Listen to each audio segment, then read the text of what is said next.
तो आज के क्लास में हम लोग क्लास 10th का हिंदी पढ़ने वाले हैं, जो गोधूली नाम है जिसका, गदखंड। आज हम एक नया चैप्टर स्टार्ट करने वाले हैं जिसका नाम है आविन्यो। पाठ 9 है ये, और पाठ का नाम है आविन्यो। लेखक का नाम है अशोक वाजपेयी। लेखक का नाम क्या है जी? अशोक वाजपेयी। नीचे उनका फोटो देख सकते हैं आप लोग, ये अशोक वाजपेयी जी हैं।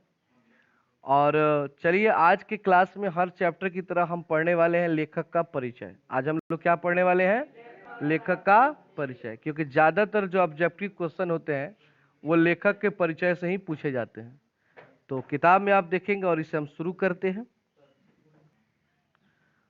हाँ, अशोक वाजपेयी का जन्म 16 जनवरी 1941 ईस्वी में दुर्ग छत्तीसगढ़ में हुआ है। मतलब इनका जो जन्म हुआ है वो है 16 जनवरी 1941, इसको आप विशेष करके याद रखेंगे। और छत्तीसगढ़ के दुर्ग जिला, जैसे हम लोग गोपालगंज जिला में रहते हैं बिहार के, उसी तरह ये छत्तीसगढ़ का कौन सा जिला है?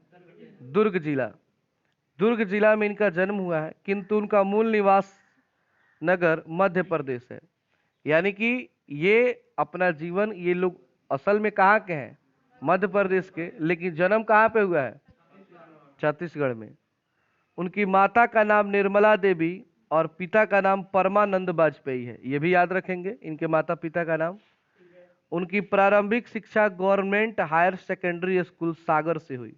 सागर एक जगह है मध्य प्रदेश में, वहां पर इन्होंने एक गवर्नमेंट मतलब होता है सरकारी स्कूल से, सरकारी स्कूल से इन्होंने शुरुआत में पढ़ाई की।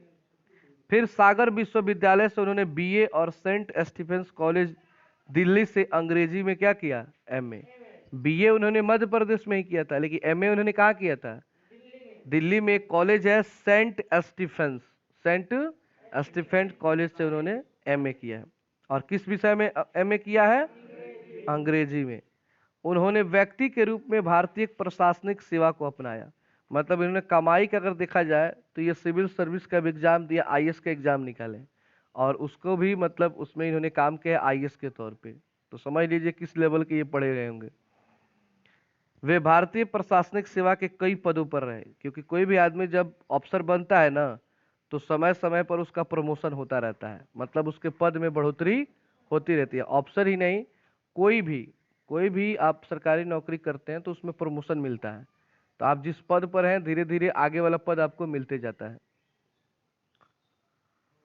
और महात्मा गांधी अंतर्राष्ट्रीय हिंदी विश्वविद्यालय के प्रथम कुलपति पद से सेवानिवृत्त हुए। जब रिटायर हुए, जिस टाइम में वो क्या हुए?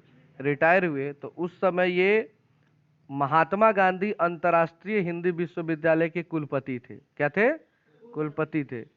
संप्रति वे दिल्ली में भारत सरकार की कला अकादमी के निदेशक हैं। और अभी जो है वो दिल्ली में भारत सरकार के कला अकादमी के क्या है? निदेशक है, लेकिन फिलहाल अभी नहीं है, जब ये किताब बहुत पहले का लिखा गया है, ठीक है ना, तब की बात। अशोक वाजपेयी की लगभग 3 दर्जन मौलिक और संपादित कृतियां प्रकाशित है। 1 दर्जन में कितना होता है? 12। तो 3 दर्जन यानी कि 36 से भी अधिक इनकी कृतियां हैं, मतलब कविताएं, कहानियां इन्होंने लिखी है। शहर अब भी संभावना है, जैसे कि आप देखिए उसमें से बहुत सारा का नाम दिया है। जैसे पहला पुस्तक का नाम है शहर अब भी संभावना है, एक पतंग अनंत में, तत्पुरुष, कहीं नहीं नहीं, कहीं नहीं वहीं, बहुरी अकेला, थोड़ी सी जगह, दुख चिट्ठी रसा है आदि उनके कविता संकलन, ये सब उनके कविताओं के नाम है। तो आपसे क्वेश्चन ऐसे किया जा सकता है कि कहीं नहीं वहीं किसने लिखा है? ये क्या है? कविता, कहानी, निबंध, ऐसे ऑप्शन में दे देता है, तो इसको विशेष करके याद रखिएगा। उसके बाद देखिए क्या लिखा उन्होंने, फिलहाल, कुछ पूर्वग्रह, समय से बाहर, कविता का गल्प, कभी कहा गया है आदि उनकी आलोचना पुस्तक। ये सब क्या है? आलोचना पुस्तक। आलोचना पुस्तक मतलब होता है किसी के बारे में शिकायत करना, व्यंग करना, किसी की कमियों को दिखाना। उनके द्वारा संपादित पुस्तकों की सूची भी लंबी है, मतलब बहुत सारे पुस्तक लिखे हैं, जैसे तीसरा साक्ष्य, साहित्य विनोद, कला विनोद, कविता का जनपद, मुक्तिबोध, शमशेर और अज्ञेय की चुनी हुई कविताओं का संपादन आदि। उन्होंने कई पत्रिकाओं का भी संपादन किया है, मतलब कई सारे अखबार में भी उन्होंने काम किया है, जिनमें समस्त, पहचान, पूर्वग्रह, बहुवचन, कविता एशिया, समास आदि प्रमुख हैं। अशोक वाजपेयी को साहित्य अकादमी पुरस्कार दयावती मोदी कवि शेखर सम्मान, फ्रेंच सरकार का officer of the order of cross 2004 सम्मान आदि प्राप्त हो चुके हैं। मतलब इतने सारे पुरस्कार भी इनको मिले हुए हैं। किस क्षेत्र में? साहित्य के क्षेत्र में। आगे है, सर्जक साहित्यकार अशोक वाजपेयी द्वारा रचित प्रस्तुत पाठ में एक संश्लिष्ट रचना धर्मिता की अतरंग झलक है। यह पाठ उनके आबिन्यो नामक गद्य एवं कविता के सृजनात्मक संग्रह से संकलित है।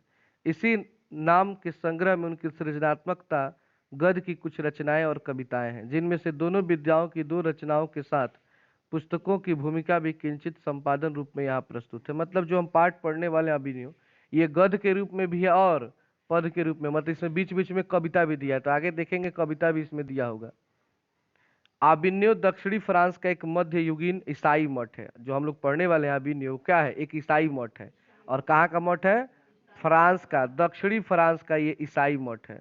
क्योंकि जो यूरोप के लोग हैं वो ज्यादातर ईसाई होते हैं। क्या होते हैं?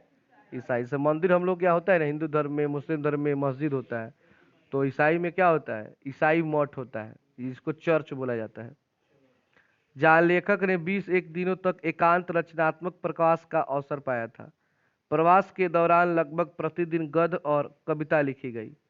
इस तरह हिंदी ही नहीं, भारत से भिन्न स्थान और परिवेश के एकांत प्रवास में एक निश्चित स्थान और समय से अनुबद्ध मानस के सृजनात्मकता अनुष्ठान का साक्षी यह पाठ एक वैश्विक जागरूकता और संस्कृति बोध से परिपूर्ण रचनाकार के मानस की अतरंग झलक पेश करते हुए यह दिखाता है कि रचनाएं कैसे रूप आकार ग्रहण करती है। कोई भी रचना महज एक शब्द व्यवस्था भर नहीं होती, उसकी निर्माण प्रक्रिया में रचनाकार की प्रतिभा, उसके जटिल मानस के साथ स्थान और परिवेश की भूमिका भी महत्वपूर्ण होती है। तो इस तरह से ये लेखक का हमारा परिचय समाप्त होता है। इसके बाद से कल के क्लास में हम लोग स्टार्ट करेंगे इसका पाठ और इसे पढ़ेंगे। तो आप लोग इनका जन्म स्थान, माता पिता, पढ़ाई लिखाई और क्या क्या इन्होंने लिखा है, इसको विशेष करके याद कर लीजिएगा।